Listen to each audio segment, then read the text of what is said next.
Olá, pessoal. Eu sou João Manuel Eu sou o Lucas.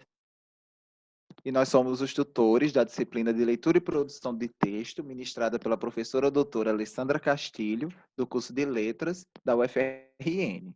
A nossa aula de hoje tem como tema Retextualização de Fábulas, Propostas da Gramática da Fantasia, de Gianni Rodari. Foi um texto que a professora disponibilizou via e-mail e será o objeto da nossa aula de hoje.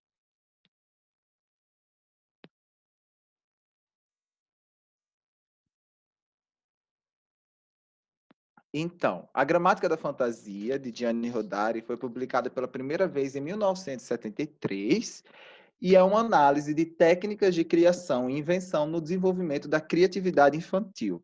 Em uma primeira leitura, a gente pode pensar que é um livro voltado apenas para técnicas desenvolvidas para o aprendizado de crianças, mas essas técnicas podem ser utilizadas em qualquer fase da aprendizagem. Ele traz a sala de aula como um lugar de criatividade e imaginação, nos dizendo para romper com aquela barreira do comodismo e trabalhar, sempre instigar a criatividade e a imaginação das crianças, que são características tão comuns dessa fase, né, da infância, e através de propostas simples e utilizáveis para qualquer professor no dia a dia escolar. O Diana ele traz as próprias experiências de sala de aula como professor, experiências de amigos, de colegas, de conhecidos, e ele coloca nesse livro, nessa obra, nos mostrando como nós devemos seguir, com sugestões de atividades, de condutas dentro de sala de aula para melhorar a criatividade, para instigar, proporcionar a imaginação das crianças com relação à história. E a nossa aula de hoje será voltada para fábulas, para o que ele diz sobre as fábulas, né? A retextualização das fábulas. Então, sobre as propostas, ele traz algumas propostas, mas hoje nós só veremos 4. As propostas a seguir foram elaboradas e descritas por Gianni Rodari em A Gramática da Fantasia. A primeira, elementos novos. A segunda, fábulas ao contrário. A terceira, salada de fábulas. E a quarta, fábulas copiadas. Vocês devem se basear nelas para, em seguida, elaborar uma atividade oral, que será feita após essa aula. Então, vamos começar com a primeira proposta. Elementos novos. Segundo Rodari, este jogo-exercício mede a capacidade das crianças de reagir a um elemento novo e, dentro de uma série de acontecimentos inesperados, de fazer com que a história absorva a palavra dada, de conjugar as palavras usuais em um novo contexto. Ou seja, parafraseando, basicamente consiste em adicionar um novo elemento à história e, a partir dele, desenvolver a narrativa inserindo esse novo ser, que pode ser animado ou inanimado, ao ambiente narrativo. Então, você vai trazer ali um novo personagem, ou um novo objeto, ou um novo contexto, que pode mudar o rumo daquela história e ver como aquilo vai se desenvolver na imaginação das crianças, como elas vão usar a criatividade para desenvolver, para estabelecer um desenvolvimento, um final, uma conclusão para aquela história. O que será que vai mudar com a adição deste novo ser? Então, essa proposta, ela fala basicamente isso.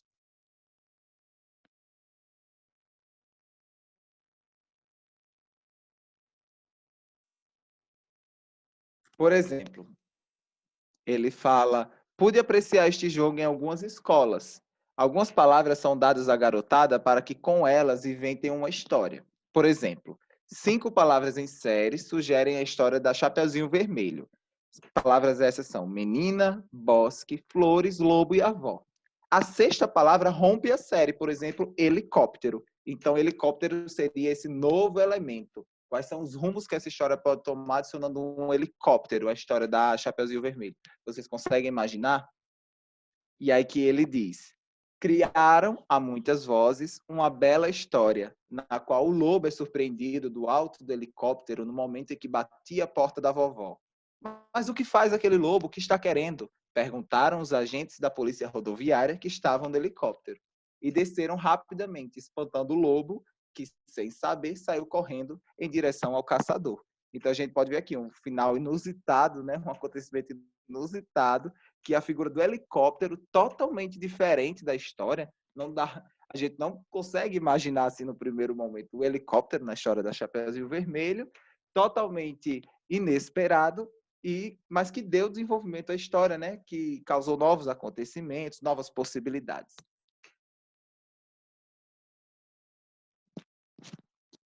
A segunda proposta é a de as fábulas ao contrário.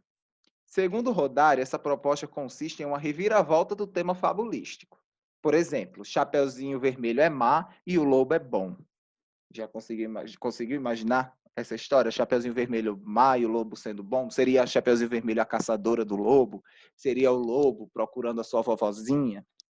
Outro exemplo é Cinderela é tão ruim que leva sua paciente madrasta ao desespero, além de roubar os noivos de suas irmãs.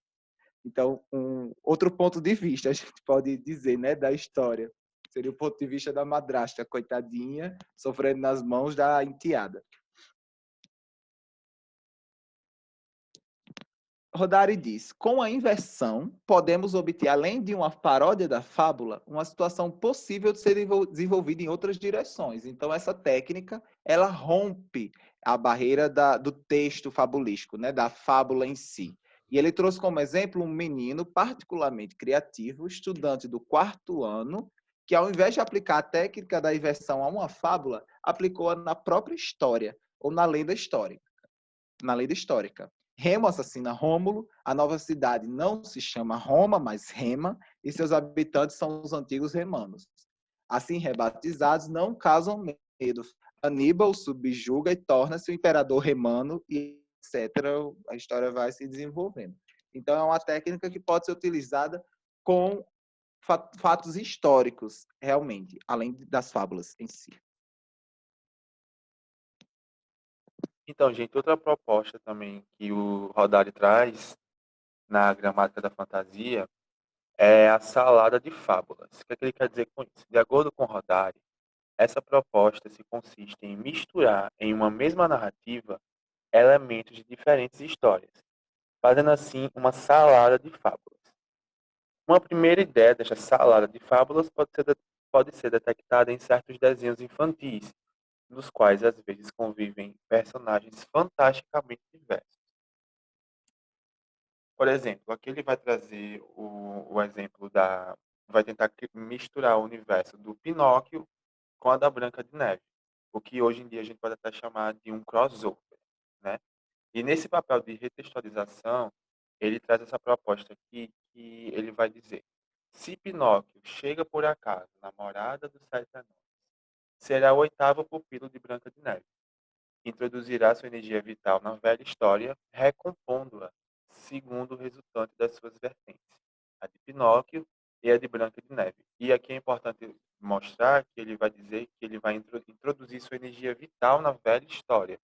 Ou seja, pega uma história que já é mais antiga, que é a Branca de Neve, que eu creio que deve ser, pelo menos a animação aí, já data desde os anos 30 para uma coisa Pinóquio, que eu creio que já é mais recente, realmente. Então você pega dois universos que vai dar um frescor novo, vai habituar, trazer mais para o público de hoje em dia. Ele vai dizer também assim, Rodari, Rodari relata que já viu esse recurso ser utilizado também fora da sala de aula, no contexto dos lares das crianças. Conheci, porém, uma senhora que serviu-se dessa técnica quando seus filhos eram pequenos e insaciáveis em sua fome de história. Mais cresciam, mais pediam histórias novas. Essa senhora as improvisava, misturando personagens de velhas histórias. Pedia aos próprios meninos que sugerissem o tema. Deles escutei um improvável romance policial, no qual o príncipe que acordava Branca de Neve era o mesmo que no dia anterior havia se casado com Cinderela. Seguia-se uma trama terrível, com horríveis lutas entre anões, madrastas, fadas, bruxas e rainhas. Então você consegue ver aqui que há dois universos diferentes em um só, e isso vai trazer uma cara nova, uma roupagem nova para a história, fazendo realmente essa salada de fábulas. Ainda sobre salada de fábulas, Rodari afirma: submetidas a este tratamento, mesmo as imagens mais comuns parecem reviver, ressurgir, oferecendo flores e frutos inéditos. O híbrido também tem seu fascínio. Então, realmente, quando você consegue partir do ponto de vista que traz uma inovação, só tem a melhorar e a colaborar com a história em si, e é um exercício para a imaginação, para a criatividade, né? Muito bom mesmo. E a quarta e última proposta são as fábulas copiadas. Para rodar, este é um jogo complexo, com o qual se obtém de uma velha fábula uma fábula nova, reconhecível ou totalmente nova.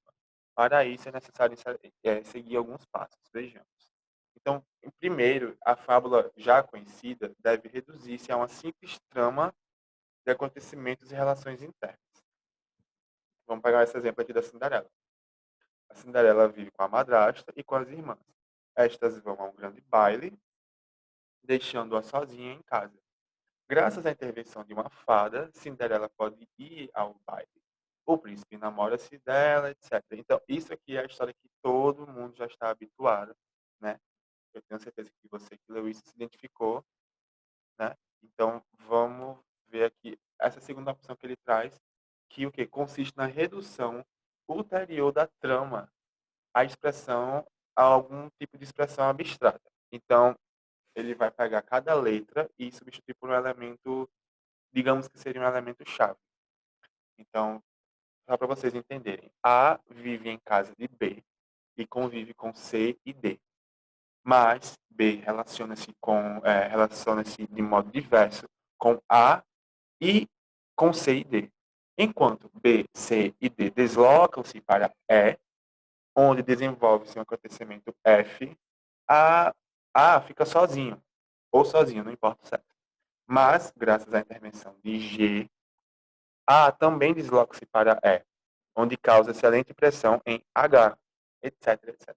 Então, isso vocês veem que ele pegou essa história aqui da Cinderela, substituiu pontos e elementos chaves da história, como o baile, a Cinderela, a príncipe, né, pelas letras, que são coisas que possam ser substituídas por outras. Então, aqui ele vai dar um exemplo de uma nova interpretação à expressão abstrata, obtendo, por exemplo, o seguinte esquema. Então, olha só esse exemplo. Delfina é a parente pobre da senhora Notabilis, proprietária de uma tinturaria e mãe de duas feias normalistas. Enquanto a senhora e suas filhas partem em um cruzeiro para Marte, onde está acontecendo uma grande festa intergaláctica, Delfina fica na tinturaria passando o vestido de baile da duquesa qualquer. Resolve sonhar acordada e coloca o vestido. Sai à rua e, sem ninguém perceber, sobe na astronave Fada Segunda, a mesma que levaria a duquesa no baile. No baile, o presidente da República de Marte percebe Delfina e dança com ela, etc. Então você consegue ver uma nova roupagem. Assim, a gente pega esses elementos que são familiares e acabam se tornando muito. Fica fácil de reconhecer eles. Então aqui você consegue pensar: isso não me é estranho, né? E então é exatamente isso que ele vai falar aqui. Neste exemplo, né, a segunda operação, a abstração de uma fórmula a partir da fórmula dada, da fábula, desculpa, parece quase supérflua, pois a nova trama copia de perto a primeira, introduzindo-lhe simples variações. Quase supérflua, mas não de todo, pois de qualquer modo serviu para ressaltar aspectos da fábula e para predispô-la ao manuseio. Então, aqui ele vai dizer, uma vez obtida a fórmula, se tentarmos esquecer o mais possível a fábula original, podemos chegar a esse tipo de sugestão. Então, ele vai tentar ao máximo se desprender daquela fórmula, daquela base, digamos assim, que vai tornar tudo aquilo muito familiar para a gente, e tentando esquecer isso o mais possível, ele vai chegar ao exemplo a seguir. Vamos lá. O menino Carlos é o estalajadeiro do conde Cinderela, pai de Guido e Ana. O conde e seus filhos resolvem passar as férias dando uma volta ao mundo em seu iate. Carlos, com a ajuda do comandante de bordo, ocupa clandestinamente o iate. Segue-se um naufrágio próximo a uma ilha selvagem. Carlos consegue salvar-se graças a um pequeno isqueiro de gás que presenteia ao chefe dos indígenas. Assim, Carlos passa a ser venerado como o deus do fogo, etc.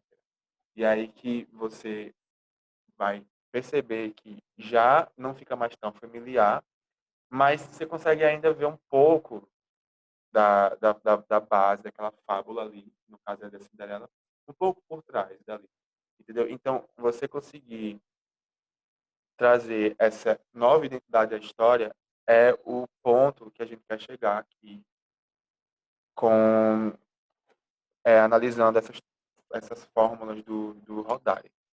E sobre as fábulas copiadas e sobre os exemplos citados, Rodari diz que, dessa forma, estamos bem distantes da Cinderela original, que permanece apenas ao fundo da nova história, vivendo em suas entranhas e inspirando dali desenvolvimentos novos para os acontecimentos.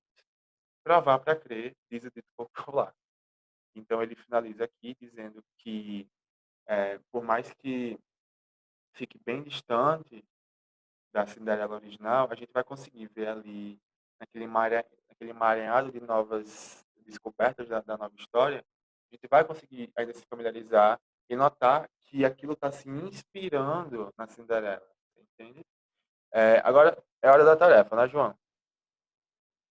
Agora, pessoal, você que está assistindo essa aula, é a sua vez de praticar suas habilidades de retextualização. Então, nós sugerimos que você escolha uma fábula, pode ser a dos Três Porquinhos, pode ser outra, e retextualize essa história utilizando uma ou mais de uma das 4 propostas que trouxemos aqui para vocês, que apresentamos.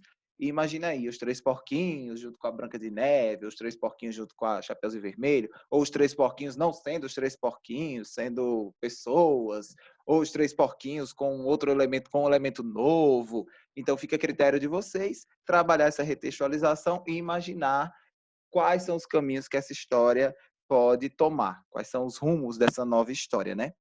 Exato. E E caso vocês não queiram, assim, a gente trouxe o exemplo dos Três Porquinhos, porque é uma história curta e simples, né? A gente não vai pedir uma coisa muito hollywoodiana, até porque a gente não tem muito tempo, né, das apresentações, mas algo assim de é, 8 e 15 minutos vai ser ótimo, né?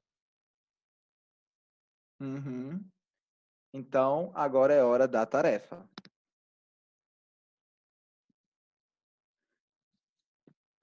Ai,